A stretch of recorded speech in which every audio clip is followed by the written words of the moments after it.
Pero sir, kakayanin pa na ibalik pa si dati? Wala na yun. Tapos na yun eh. Tapos na yun. So, It's a done deal already.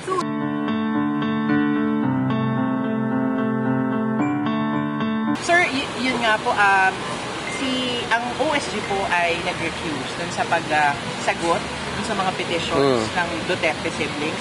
Ang DOJ po, ang tama, sumagot na po para po sa gobyerno. Yes. We were given the authorization by the Executive Secretary to kami na sumagot. At okay na. Nabigyan namin yung comment namin kahapon. Sir, anything that you'd like to highlight dun po sa reply? Ano po ba yung gusto ninyong maintindihan po? Hindi na. Hayaan na natin. Yung dokumentong binigay namin, sapat na yon para sagutin yung mga sinabi nila sa korte. Sir, but medyo tungkol din sa ICC po ba? May we know kung ano po yung sinabi ninyo about ICC and Interpol? Kasi yung po yung... Hindi yun ang issue ron. Ang issue ron naman habeas corpus eh. We answered it already. Sinagot na namin. Pero sir, kakayanin pa na ibalik pa si dati? Wala na yun. Tapos na yun eh. Tapos na yun. So, It's a done deal already. So, It's there already. sir, dun sa decision? May hearings na yun doon eh. Continuing na hearing. I think there's judicial notice that the hearings are ongoing already in The Hague. So, and there is a setting for September 23. So we rely on that. So, sir, kahit na maglabas ng decision ang SC dun sa mga petitions na pinay? That's speculative. I cannot answer anything speculative at this point. But for you, sir, mahirap nang ibalik, hindi na maibabalik. Ano po? It's a done deal. It's there. Ando na siya eh. Tsaka sabi niya na mahaharapin niya yung charges. I think that he has repeated that to all of us. Lahat tayong Pilipino, narinig natin na sinabi sa atin ni dating Pangulong Duterte na haharapin niya ang kahit na anong paratang sa kanya, kahit sa ICC. Kaya yun na yun, ando na siya. So may we know, sir, ano na i-dismiss po ba yung petition for... The Sipsa Loquitur, the thing speaks for itself. Whatever is submitted, that's it. That's it. Sir, I will not speak about the comment because it is in court right now.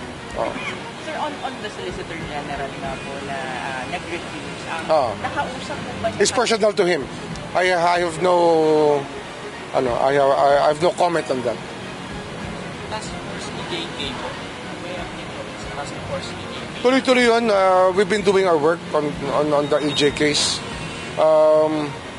It's slow grinding police work that law enforcement work that we have to dig up because the records are not complete.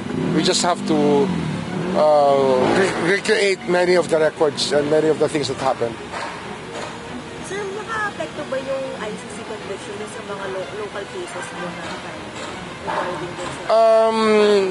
You cannot try the person naman twice for the same act. So, iba yung sa ICC, iba yung dito. Iiwasan natin yun. Hindi natin gusto isabayan. Kasi kung isa ng jurisdiction ang nag-i-hear ng isang bagay, huwag na natin ulitin. Kasi double jeopardy yun. Hindi makatarungan yun. We just want justice. Sir, may mga palabas po na punta kay Papa Red susunod. Would the same scenario happen? Hindi ko alam eh.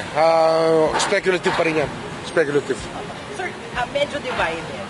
Merong pro, may anti, marami po mga sinasabi about the issue. What do you want them to understand? Basta tayo, we should remain, as a country, we should remain united in the spirit of justice. We just want justice to be done to all concerned. Whether they were victims or they are the ones who perpetrated injustice, then let justice be done. Yun naman, that should unite us as a country. Gusto natin lahat ng hustisya.